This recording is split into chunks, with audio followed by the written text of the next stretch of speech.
welcome to Bartelle's Money Talk. I'm Johnny. And I am Teresa, and today we have Miss Rita Oliver with us. I'm telling you, you do not want to miss this episode. The stories that she's going to share is going to stop you in your tracks. That's why she's here with us today. I heard her in the background, and her story stopped me in my tracks. So don't go. Stay and listen. Miss Rita, can you please introduce yourself to us? Yes, thank you so much, Johnny and Teresa, for having me on your show today. I really appreciate that. So my name is Rita Oliver, and I am the CEO and president of Strategies, Options, and Solutions. It is a financial coaching firm, and we focus on retirement planning for mid-career professionals. That's basically to help them build financial stability, eliminate debt, and retire with confidence. And I am a 36-year career federal employee that retired 3 years ago in 2022. So retirement planning is very passionate to me in helping people to get this right, because we have so many people in America today that the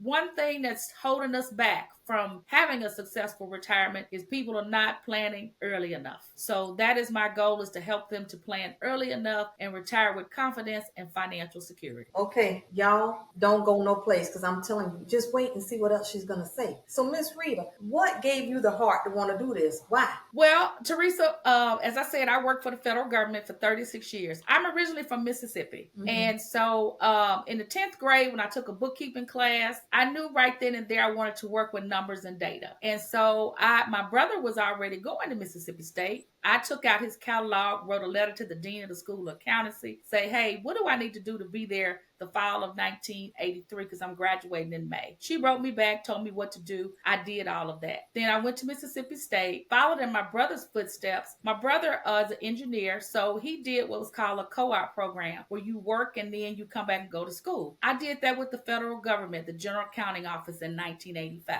Came out here one semester and worked. They made me a full-time offer. I went back to school and graduated. So then I did my federal career with them for 12 years. Then I went over to the Postal Service. And so at the Postal Service, I got to expand and grow. Got to the six-figure salary. But I'm a woman that loves to shop. I love things on me and around me. And what that led to was a whole lot of credit card debt. Ooh. So buying all that stuff. And so what happened is in 1992, I got my first house. Sold it in 2000 and bought the house that I'm living in now. Well, when I bought this house, girlfriend said, this needs to be your last house. You need to get somewhere and sit down. And so we know what that is. Get somewhere and sit down. So she said, Rita, make this your last house. She said, because I have checked many people out of the federal government. And she said, with your FERS annuity, you're only going to get 1% for every 1% of your salary of your high 3 salary for every year of service. She said, so that's not a whole lot of money. And she said, taxes, insurance, health insurance, everything got to come out of that. But the key thing she said was, I've checked many people out, Rita. She said, they come back in this building in 6 months because they can't pay their bills. She said, so you need to get this house paid off. You need to get on the bi-weekly plan and get it paid off. So, Teresa and Johnny, you both are coaches. We tell people stuff all the time, and we tell them the strategies. We give them the tips and the tools. So people may listen to us, but are they actually hearing us, comprehending it, and actually then putting it into action to transform their lives? Few people do that. But when you talk to the people that are aligned and know what that means, they take it, and because they identify with what you're telling them, they take it and they run with it. And that's what I did. I took it and I ran with it. I got on the bi-weekly plan, and then that helped me to free up that with debt. Then when the state of Texas allowed the homeowner equity, when we could pull equity out, because see, when I got in the house, I got back to decorating and doing everything and got back in debt. And remind you now, I'm making 6 figures. I'm making great money. I got the mortgage, I got the car, I got the clothes, I got the look, I got everything. But I didn't have money in my bank account. I didn't have the emergency fund, because if the shoe dropped on me, it was going to be bad, because once I paid everything, I had $75 to make it for 10 days. Okay? That's where it is. $75 to make it for 10 days. And so that was just a stress on me. It was that financial stress. I was basically over the financial ledge and on the edge there. And so then when that Fed newsletter came to my office, addressed to me, and I saw this couple on the front of it, and that couple had retired together, but they weren't looking happy about their retirement. So as I read the article, they were behind on their mortgage because they hadn't received their first partial retirement checks from the federal government. And I looked at that picture and I said, if this woman has a husband with her and she's afraid, I am by myself. I'm terrified here. I'm terrified. So I got to get this together. Shoes, purses, and clothes not going to do it anymore. I got to get out of this debt, and I got to get some money saved. And so that's what I did. I went on a track of getting out of debt, paying the mortgage off, car, everything, and got it done. I paid this house off. I did the HELOC here with the state of Texas, and what I was on a 15-year note. I took out $27,000 to pay off 2 cards, and I made a commitment that I would not get back in debt again. Once I did that, I took that 10-year mortgage and I turned it into just like I would paying off a car, and I paid it off in 5 years. So I paid this house off in 5 years. And what I did then is I started taking the mortgage money that I was paying and I started investing it. I was doing it. And mind you, when I was in debt, I still understood about my life once I made that transformation after I saw that couple. I was putting the max in my 401k and I was saving $400 a month. I was doing it. And so then I started really looking at the numbers with my mortgage, and I got a spreadsheet. I started running the numbers, and I did 3 things that we need people to do when it comes to their money. You got to make a decision, you got to commit, and you got to take the action. That's what you got to do, and that's what I did. And I made a commitment that every 6 months I would up my mortgage payment by $200 to put additional to the principal, and I did that because I was paying it bi-weekly. My payment was $1,800 a month, but I was paying, in my last year of it, I was paying $3,600 a month. So $1,800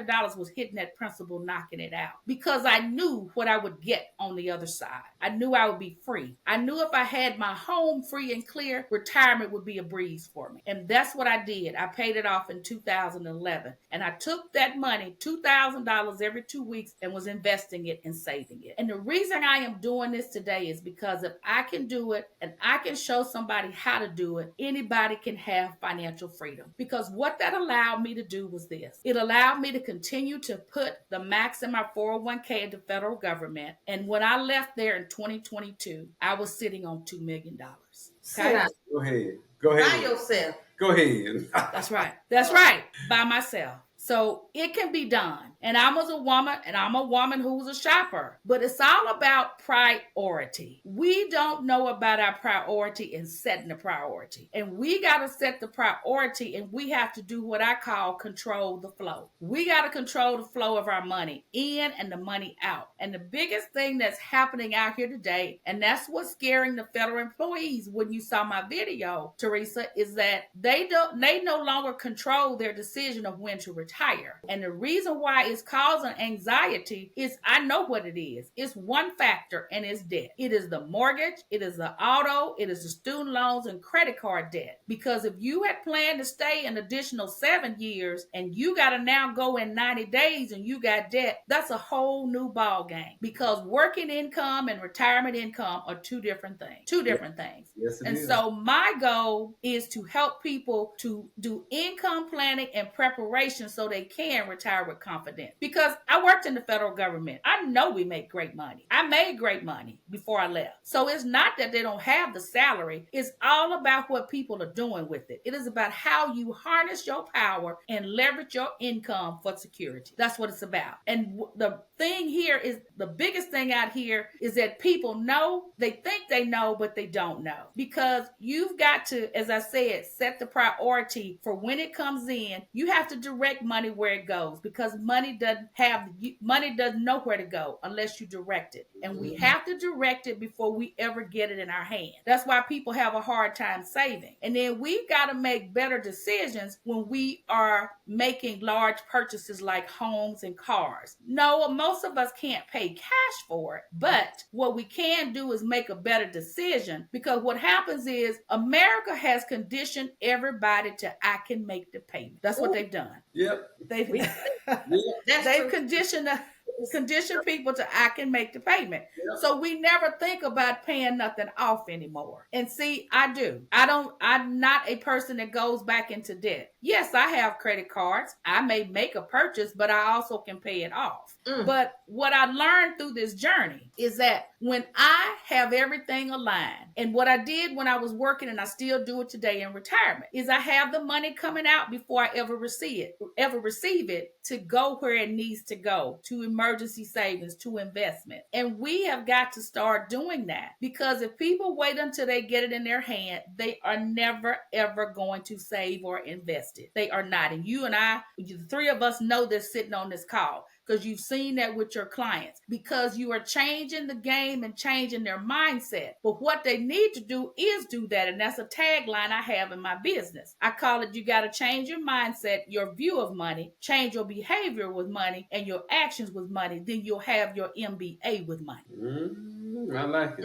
I like that. I like it. What were you going to ask? I just had that because she was talking about how when you retire from the federal government, you get partial. Yes. Explain Yes. As a federal government employee, the majority of them now that are working there today, the over 2 million, are covered under what's called the Federal Employees Retirement System, or FERS. And it has several components that will pay them. The minimum retirement age for FERS is between the ages of 55 and 57 with 30 years. Okay? So based on your year of birth, they tell you the age at which you can retire as long as you have the 30 years. But also, if there are things that happen out of your control, like what's happening now, if you have 25 years and you're any age, you can retire. Okay? So what happens is you have a FERS annuity, which is a pension that will pay you for the rest of your life. And it is calculated by using 1% for every year of service. So I left with 36 years. So I got 36% of my high 3 salary. Okay? So see, Johnny, that's a thing right there for people. People in America are caught up on the gross salary. The gross salary is what the position pays. You get paid the net. And that is how people get caught up in debt as well. Because see, when they qualify you for a home, they qualify you on the gross 2.5 times. You got to make the payment out of the net. That's one thing right there that trips us up. So then with the FERS annuity, so it's that 1% for every year service. Then, because anytime you retire at the age 55, anytime before the age of 62, because our calculation is so low, they have a FERS supplement that we're also paid, and we get that until we turn 62. What that is they take my years of retirement, 36, divided by the Social Security years of 40, get a percentage, and pay me a percentage of my Social Security payment I would get at age 62. Okay? So I get FERS annuity, and I have a FERS supplement that comes in one check. We also have the thrift savings plan, the 401k. Of course, you know the rules are 59 and a half. You can start getting your money out then. And then we also pay in the Social Security. So that FERS annuity will pay us for the rest of our lives, depending on your high 3 salary and your years of service. So when I looked at that, so what I did, being proactive, I looked at that and started calculating that very early on. So I had an idea of what my money would be. So therefore, when I looked at everything else, I knew when I looked at that number, you can't have any debt with that number. There's no way. Whoa. There's no way. So that's where we've got to get people, and where I'm working toward with people, whether corporate America or government. Once you understand what that number is going to be every month and what the net is going to be, then you look at your expenses over here.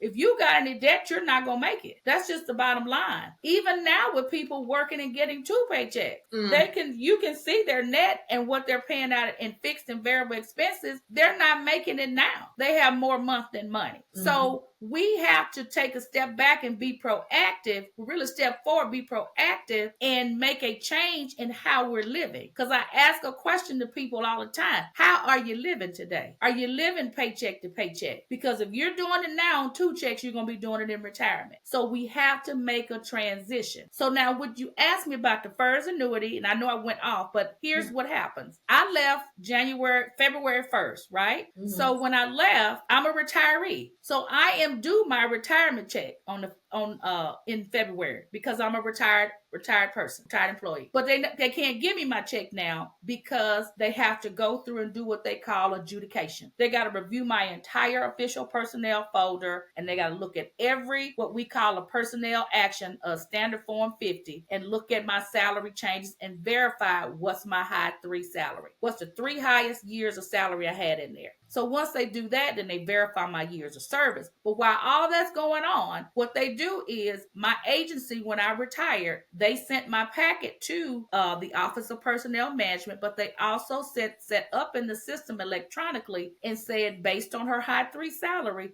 we see this is her estimated FERS annuity. So they accept that, and then they give me 65 to 80% of that every month until they're finished adjudicating my pack. That's what happens. Well, how long that take if you got bills though? Yeah. And no. Well, and that's the thing here. So let's talk about it. So it could take a while. Now, I was very fortunate that I saw my money come in by the end of February. I left the beginning of February. I had it by the end of February. Because here's the thing, Teresa, I had a pretty clean packet. I only worked at 2 agencies. I didn't have any break-in service. And you got to make sure your FERS retirement application is complete. See, I studied all of this before I ever did it. I knew how to do all of it before I did it because I went to the FERS seminar my agency offered. And see, I had specific questions that I asked an instructor because I was building a plan all along. I was building how I would do it. Then it could take you 90 days to get a check. So that's the key is if you don't, you've had to have some money saved because the rent does not stop. Nothing stops. So that's why it's so key to be prepared. That's why it's so key to have money saved. And that's the thing for those federal employees facing it now. If somebody has to go here in 60 or 90 days, do they have any money to be able to continue their life?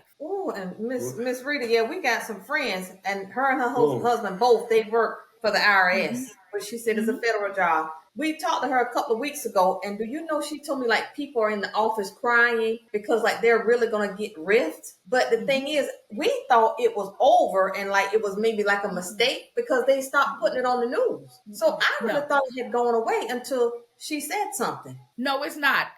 In the executive, I mean, this has been turmoil since January 2025. So in the executive order that was issued, many of them that's been issued, one of them said for the agencies to come up with a restructuring plan and reorganization plan. They want to take them back to the 2019 staffing levels pre-COVID. So we have several, so that RIF, so when that's a reduction in force. They want to take them back to 2019 staffing levels. So they want to reduce the size of it. So what will happen, people are probably have a lot of anxiety because they don't know. As I said, it is really a problem for you if you don't have 25 years of service. Because if you got 25 years, you can do what they call a discontinued retirement. You can retire based on your years of service you have now. Your benefits stay with you and you go out the door. If you don't have that, you are going to be ripped out the door and there are no benefits. You will get some severance pay, but you lose all of your benefits. There is no retirement. That's what people are facing. 25 years, you have to be any age with 25 years and then at least 50 with 20 years. You can do what's called the discontinued service retirement. You can still retire. They'll calculate it at the number of years you have. Say if a person has 28 years, they'll calculate it at 28%, blah, blah, blah, and they go on out the door, just like I did. Their number's just a little bit less. But if you don't have that, you're going out the door with probably possibly maybe so many weeks of severance pay. You have vacation time. If they have any, what's called annual leave, they'll pay you out for that. And that's it. And then based on whatever you have in your 401k, there is no retirement check to come for those people. Wow, that's what they're facing. You know what's Rita? So what's funny is,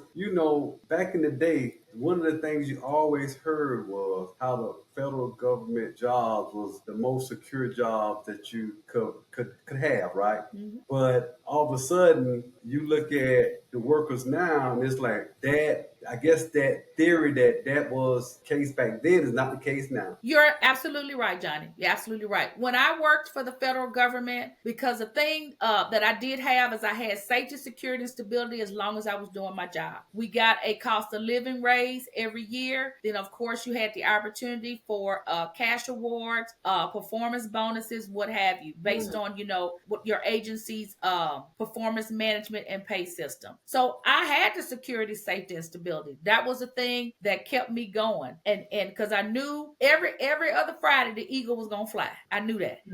And we would have government shutdowns, and then I've been through 5 government shutdowns. Started with President Clinton, went through it with President Bush, went through it with President Obama, and went through that largest one with President Trump in his first term for 35 days. And see, after going through the first 2, it said to me, you got to have some money. So by the time that that big one with President Trump in his first term for 35 days, see, I was fine in that because I didn't have any debt. I have any mortgage. I have it. So it didn't matter to me that we were out for 35 days because I could live. All I was paying was gas, lights, and water. So it didn't matter. But if you remember on television, we had government workers that were going to food bank because people didn't have any money because Teresa and Johnny folks got a bunch of bills. They got a bunch of bills. When you sitting there paying a $2,500 a month mortgage, these $1,100 car notes, the insurance to do it, paying for air conditioning, heating, clothing, all that stuff, you don't have,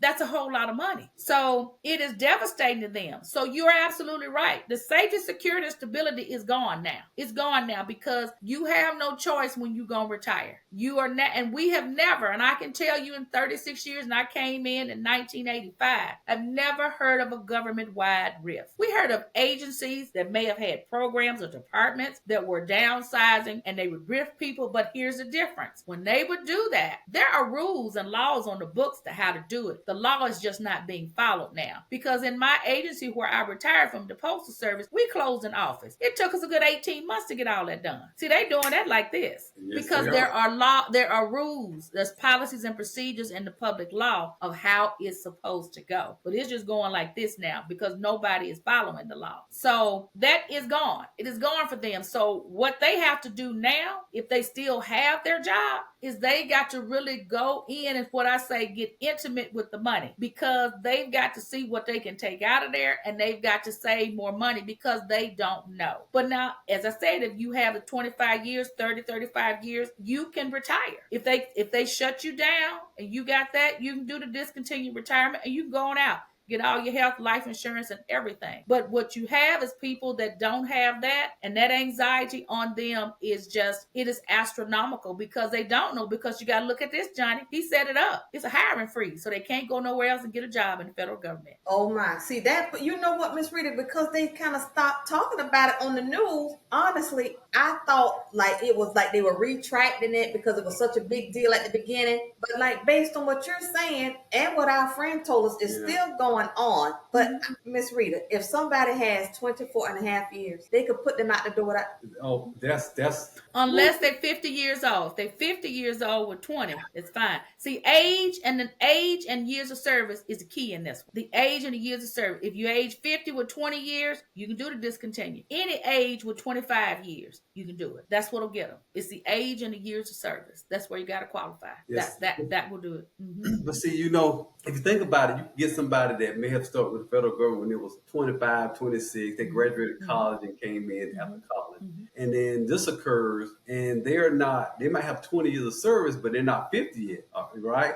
So now you went all that long time and you're not 50, but you have 20 years of service and out the door you go. That is correct. And you'll get your severance pay based on that time. Your benefits will stop. The life insurance is gone. The health insurance is gone. And I can tell you we have the best health insurance there is. Great health benefits because those health benefits are portable. They go with you. My health insurance is the same health insurance I had for 36 years. Blue Cross Blue Shield. Still the same as if I was working. Same copay, everything. It's just that now I pay it monthly instead of bi-weekly. Benefits are excellent. Federal government didn't, what people knew is that it didn't pay a lot, as the private sector, but the benefits are great. You have a pension that will go for the rest of your life. You've got that supplement because the pension is so low, is depending on your years of service and what your salary is, they pay you a supplemental to keep you going until you can start withdrawing your Social Security at age 62. And then if you put your money in the thrift savings plan and do the maximum and continue to do that and have a great strategic allocation, foundation for the investments in there, you can have the money. I did it. You can do it. It's about, you gotta learn. If when you hear it, you gotta understand it, you gotta comprehend it, and you gotta act on it. Because see, I hired a financial coach in 2013. Once I paid this house off, then I had so much disposable income. I was shopping. I contributed greatly to the e-commerce of the United States. And so, and so I did. But then I'm gonna tell you what happened. I woke up one morning and I was watching. It was on the TV1 or BET. It was a Black Enterprise Women of Power TV show. They had a lady on there that was a financial coach, and she had a coaching business called Women Building Wealth. And when they spoke to her, I said, I gotta call her. I said, because I need her help with this money. And I called her and I told her, I saw you when I woke up Sunday morning, and I need help with 3 things. I need to know, could I retire early? I need to know that if I retire my eligibility date, will I be okay? And I need to know about starting a business. And she helped me. So when she looked at my numbers and everything, she told me, she said, I want to tell you, you've done a great job by yourself. She said, I ain't got married couples doing what you're doing. She said, you're doing a great job. She said, we just need to tweak your 401k. She said, because I think you're a little bit too aggressive. She said, and protect you. She said, because you got 7 years till you retire. She said, you can make 50% on your money, but you got the potential to lose 50%. She said, but we need to tweak you so that you are safe and everything. And that's what she did. We put that in place. I did that for the rest of my life. Then I also went to school to learn more about it. I went to Kaplan College of Financial Planning. So that then really sparked me to get into being a financial coach. And I also did an internship with her. And so what I realized from all of that in my life is that this is really not hard. It requires intention, focus, and discipline, but it ain't hard. It's not hard. It is. It's not hard. You know, debt will be in our lives, but it's all about how you use debt. You've got to use it sparingly. That's why I tell people it's got to be used sparingly. I said, it's not, you know, it's just a bridge, a gap. I said, because think about it. When y'all driving out here on the highway, it's not a whole highway of bridges. A bridge is just over some water, and debt is just a bridge. But nothing in America says we have to stay in it the rest of our lives. I mean, you're talking now, we have 2 people with $2 trillion in credit card debt. And then I just read the article here that they are passing in the House of getting rid of the student loan forgiveness. So some people thought they weren't going to have those payments. Yes. They bring those payments back on top of what they have now. We're talking something detrimental now, which is why it is so key that you get financially prepared. Yes. Getting financially prepared, which does not mean that you will be in financial deprivation. It's just that you have to do the priority. You got to take care of your needs, get a little bit of some what you want, and maybe 1 or 2 of your wishes. That's how it's got to be. And with all this going on now, Miss Rita, it's almost like you better cut that no wishes in half, because what you said is so detrimental. Because I was listening on news, or either I saw it on the internet. I don't know where I saw it. Anyway, this student loan forgiveness, if these folks have to pay this stuff back, do you know how many people done went and got mortgages based on not having that student loan payment? Yeah, I can imagine. Detrimental. How many people are going to lose their homes, their cars, because they're not going to be able to pay that student loan debt plus everything else they got? Well, and imagine if that's a federal government employee. Imagine if that's a federal government employee that doesn't have the years of service and they have to leave in their RIF, and you've got all that on them. So we have a whole domino effect here, because at some point they would lose their house. So we have an increase in homelessness now. Mm-hmm. So then we're going to have all these houses on the market. So we could be looking at the housing crisis happening again. Potentially. There's a high potential. Because some of these folks, 6-figure student loan debt, and I don't care what nobody say. They not going to throw your interest away. No. That interest still on the playground. No. I mean, you're talking now, most of them had to get the loans from the bank. So you're talking 6 and 7%. Those student loan payments are a mortgage payment. Those students are coming out paying a mortgage and they don't own a home at all. And so if that does happen, it still goes back to priority. But then we have to look at something else in this country, is that there is no affordable housing anymore. You can't go anywhere and get an $800 apartment. You know, there's no affordable housing in America. I live here in Louisville, Texas, and people telling me they're paying $2,000 a month for an apartment. And I'm thinking, are you kidding me? And I'm sure same where you all live too. Yes. So there is going to be such a need for us to coach people, to educate people, because the level of financial literacy is just not there. People don't have the knowledge and the skills about money management and to take care of their money matters. People don't have the skills to of what I had to learn, that I learned through all of my journey, that when it really honed in for me with the financial coach I hired, is that I had a plan that every day I got up, I could take care of the obligations of the day, and I had tomorrow building. We don't see that for people, and that's one of the goals, Miss Teresa and Mr. Johnny, that I have, is to show people how to have that balanced attack of building today and tomorrow. And Johnny, I don't know if you're a football fan, but I'm helping them to play offense and defense at the same time. Hello, that's right. That's right. It. So the offense is that we're taking our income and leveraging it, that we are directing it to savings before we ever get our check. We're directing it to the 401k and the IRA before we get our check. We've got it set for expenses. If we eliminate and reduce and eliminate those variables out of there, we've got more disposable income. Then we've got the long-term savings for those projects, to remodel, saving for the child's education.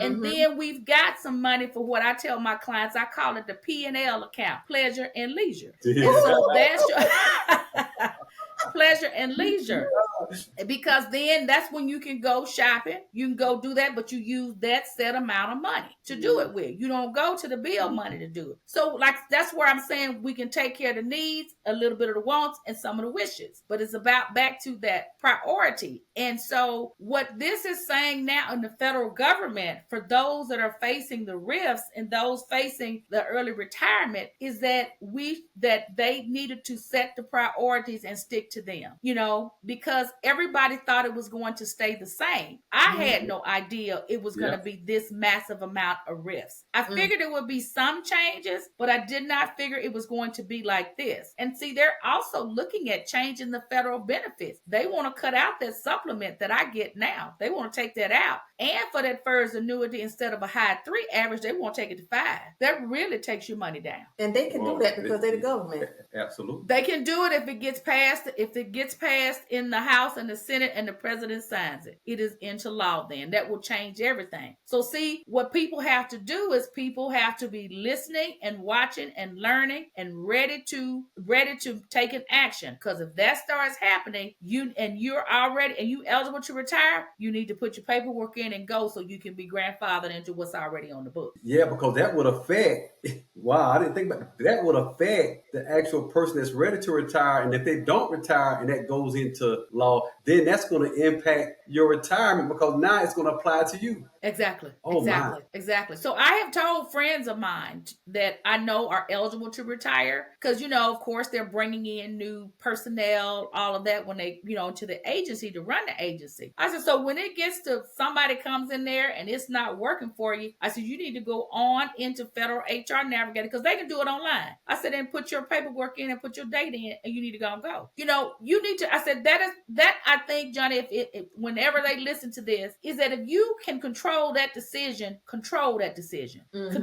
decision. You know that there are changes, like you said, your friends at the IRS. You can see it happening. You can hear the things that may be happening. But if you're sitting there holding the ACE card, the ace in the hole, that I got the years, I got the age, I got the years of service, I can go on out of here. Why stay and put the anxiety, stress on my mind and on my body and bring it home every day? If I got to control. But see, here's the reason why most people not going to do it, because of that debt. Debt is controlling them. Look, hostage, noose, I don't care. It's an albatross. It's a brick on your back. That's basically what it is. That's what it is. But that is the factor. I know it. I mean, I tell people, I will argue this to the day as a financial coach. It's only 2 factors in this whole decision of when and can you afford to retire. It's money and it's debt. You got to have saved the money and you got to have 0 debt. It is as simple as that. That's what I say. I simplify the complex of retirement plan. You got to have saved some money. You don't need any debt. That's just it. That's it.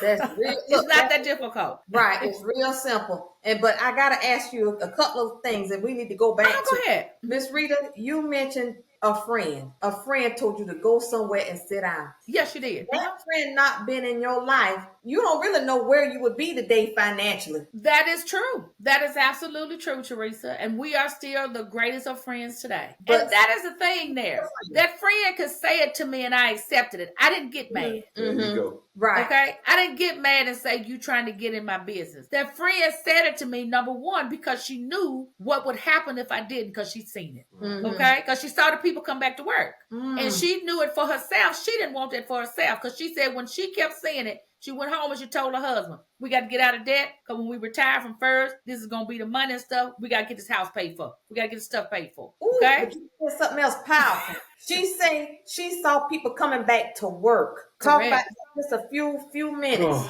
People coming back to work. They came back to work because after retirement. After retired, they had gone and checked that. She had checked them out. They'd done their paperwork, and they had left, and they were going, and they had started getting their interim retirement check, and they may have started getting their real retirement check. But she said they came back and said that was not enough money for me to live on. I could not pay my bill. I couldn't pay my bills with it. And so you know what? Touching on that, I got to do two things off of this. One that we got to be careful of too is who we allow to speak into our lives, because a lot of people, they want to see you down, they want to see you struggling because they are afraid that you're going to do better than them. So I want to tell you, be careful who you allow to speak into your life. If they encouraging you to spend, credit, is that really a friend? You want a friend that's going to help build you up, Miss Rita. But I'm telling you, so many people don't realize that they got the wrong voices in their ears. And if you're trying to, I would agree, you're gonna be in real big trouble. I would agree, and I'm gonna say something about some of those voices, Teresa and Johnny. Some of these voices out here are telling people to get into a lot of stuff they don't understand that will make them some money. And what I say is that you don't get into nothing you don't understand. That's right. Okay, I don't get in nothing I don't understand. I have no problem telling people I don't understand that. That's too complicated, and that's just not for me. Okay, you don't. Because if you don't understand it, what are you doing giving your money and your time to? Okay, that's a precious resource. You and your time and your money are precious resources. You don't give, people, because one of the things I hear today is people think with investing is that I'm going to put the money in here and it's going to pop into $1 million. No, it's not. No, it's not. No, it's not. Because the other thing, too, people don't understand, when you're talking investing, you've got to be putting some sums of money in here to get money. Okay? That's what you got to be putting in here. I tell young people, because I've spoken to on college campuses to sorority had me to come and do something for the college students. I was so excited to do it, Teresa. 40 young Black girls came in there, and I told them, I'm so happy to see y'all tonight. You're in your 20s. You're in the first phase of the money cycle, asset accumulation. Because then from your 20s and 30s, it's about accumulating the assets. You're gonna have more debt, less cash flow, but then by the time you hit 40, you should have less debt, zero debt, more cash flow, so that when you hit your 50s and 60s, you can do your retirement and gifting. So I told every one of them in that room that night, I said, I want every one of y'all to open up a Roth IRA started at $50. Okay? $50 a month. I gave them the investment to do. And I told myself, you're going to let it ride till you're 30. Then by the time you hit 30, you got your career, got your car, got your girls, got your man. Okay? Got your condo. I said, we're going to up it to about $7,000 to whatever the government allows. You're going to let it ride till you're 59. I said, in a Roth IRA, you're going to have, with a 10% return, you're going to have $1.4 million. I said, that's what you call balling. Okay? Y'all want to talk about balling with me tonight? It ain't about no Gucci person. That's what you call balling. 1.4 million tax free. Okay? That's what that is. That's what that is. So you're right, Teresa, with the voices. And I want to be one of those voices that tell them the truth. Because I don't sugarcoat it for people. I come direct with it. I don't tell them no pie in the sky stuff. Because I told you, I worked 36 years to get to $2 million. But here's the thing. I was consistent. And so when I started doing the maximum, whatever the government said could go in there, when I had freed up money, I was putting the max in there. I was doing the $700, $800 every pay period. And see, that's what scares people, because I get out here on the reels and talk about that and say, like now it's $900 a pay period. That's $1,800 a month. You got to be putting in your 401k, but that's how you get, and you're getting a 5% match, and you've got your investments. That's how you get to the money. Yeah. That's how you get to the money. So I contributed for 36 years because I went back one day and I looked. When I started in the government, the S&P 500 index was at 289. And so before we had to tank in the market, it had gotten to 6,000. That's what you call growth, okay? That's growth, all right? And by the time I came out, it was around maybe 4,000. And I watched it the day it went to 5,000. I watched it when it went to 6. We were headed towards 6,200 until January 2025 came in. But I have no doubt that it's going to come back. Because that's the market. It's not always going to be up. It's not always going to be down. Absolutely. Downturns last for a year, and that's about it. Because the S&P has returned 11% ever since 1965, and that's the year I was born. So it's going to return the money. It's just about being consistent, intent, focused, and disciplined to put your money in there. Yeah, absolutely. And then when it does drop, just look at it as dollar cost averaging. You're buying more or less. Everything is on sale, which a shopper for me, as I am, that is the great thing there. Right. So so that's the thing with the voices. People need to listen to the right voices, and people also too. And you all tell me if you've encountered in your business. People got to you have to appreciate time, and the time is, and the time for the asset to grow. And that's what it does do. It does grow, but it's not going to grow just like that. Anything doing something just like that is probably going to tank just like that as well. And so we've got to appreciate our time in it. And also, too, people got to understand something else with time. And I had to tell a person, I cannot do for you in 5 years what you didn't do for yourself in 25. Ooh, now that's powerful. And you can't. Oh, wow. I can't do it. And if you run into somebody that tells you that they can, you need to keep running, okay? Because they're not going to be able to do it. But what we can do is we can regroup here and re-strategize on what you have to do. Because when there are people out here at 60 and they don't have anything for retirement. So we know then they've got to make a transformation here, and they're going to probably have to work longer, and they're going to have to save a whole lot more money. That's what they're going to have to do. But we are able to help them do that. And that's where I'm saying, for me, when you ask me first about why I'm doing this, I've seen a lot of people growing up in Mississippi that didn't have any money for retirement. They didn't. And so my mother did, because when my father passed away, she had his retirement, her retirement, his Social Security, and my mom's house was paid for, and the car was too. Okay? All right? So mama didn't need any money from us. She had her stuff. So that was also, too, the example for me, because I saw her do it. And so that's what we've got to do here, is take the examples of what you, Teresa, and Johnny are putting out here for people and myself, and people got to snatch on to it. And now money and all this stuff and retirement planning and putting it here and the savings, it may not be the sexy thing to do. It may not be sexy, but I tell you this. It gives you a whole lot of peace of mind in the very end. Because when I can walk into any store and lay my debit card, I'm not worried about what the grocery bill costs, because I have the money. Because I said one time on one of my other reels, when people worried about if we were in a recession, in this and that, I said, you know what? A economy is the influx of income and the purchase of goods and services. Each of our households is its own economy. So if you have your own economy and you controlling your purse and your wallet, you don't care if gas go up, if eggs go up, or what goes up, because you are controlling your economy. And I control Rita Oliver's economy. That's the truth. But I can't let you go without asking this. So remember how you said that you knew, you had a good idea of what your pay was going to be when you retire. So we got someone that's in the government system. Who do they go to find out, to estimate what they can get if they have to go with this RIF? It should be right on their desktop. It's called the Federal HR Navigator, or GRB, Government Retirement Benefits. It's an app that's on their desktop. It's free to all of them. What if they're not using it? You need to tell them something right now, Miss Rita. If they need to go to HR and ask for an estimate. If they don't know it's on their desktop, they should be able to go to the retirement counselor at the Human Resource Department there and get the estimate. That estimate is going to show them them their years of service when they came on. It's going to show their salary. It's going to show them the estimated FERS annuity. It's going to show them then if they're, depending on what age they are now, because you got to be 55. Well, no, excuse me. Depending on what their minimum retirement age is, it's going to show them when they're going to get their FERS supplement. It's going to show them the amount of taxes coming out, what the cost of the health insurance is going to be, also the cost of the life insurance. If they have state income tax, it's going to give them the net annuity. Also, too, what it's going to ask them, and depending on who it is, and here's a key thing for people in the federal government retiring, it's called the survivor's annuity. If that person is the sole, if say we have a married couple and one of them works for the federal government, the other does not, and this person carries the health insurance, it's going to be key that they take the survivor annuity, because if they don't, then if they pass away, the spouse will lose the health insurance.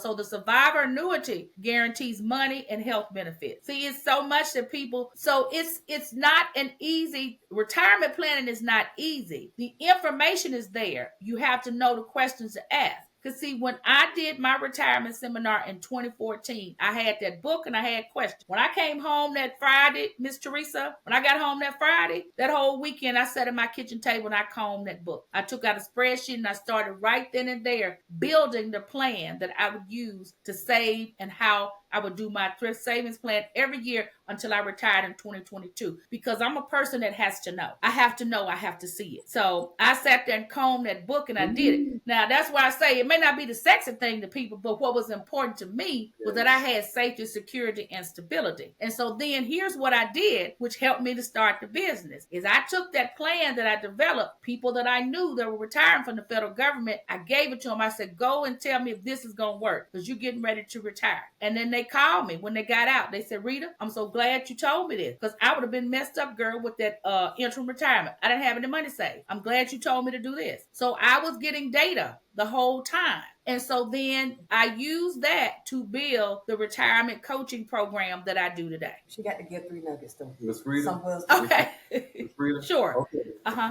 Before we end, I'd like for you to give 3 nuggets that can be used, that's valuable, that's value added to anybody who's listening to this podcast. 3 nuggets. All right. The first nugget would be is that you need to understand what's your true income, and that you need to leverage that income in terms of saving your money, keeping your money, and growing your money. And also, the second nugget is that you need to get out and stay out of debt. Okay? That is the second nugget. Debt will take everything away from you. It is a disruptor and subtractor and a decreaser of your net worth. And the third thing is this, is that it's okay to be different from everybody. It's okay not to be doing everything that everybody else does, because then you're going to be the one, because when it comes to statistics, they don't look at everybody in the masses. They look at the outlier. It is okay to be an outlier, because an outlier does things differently, and an outlier is very secure, very confident, and they are not living on the financial edge, and they don't have financial stress. Oh, thank you.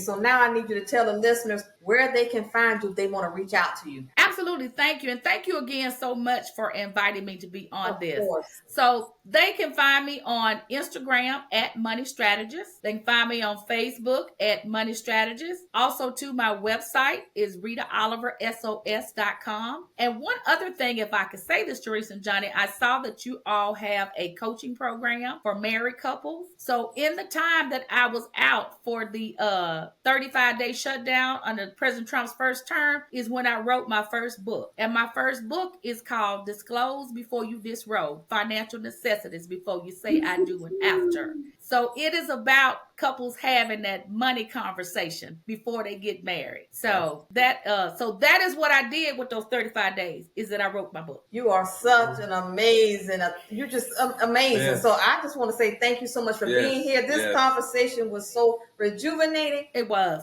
We're going to have you back again in 2025. Powerful. Thank you so much for joining us. Yes, very Thank powerful. you so much for inviting me. Thank you so much for inviting me. And so much success to both of you in what you do, because as a financial coach, I know what you encounter with people. People say, oh, I need a financial coach.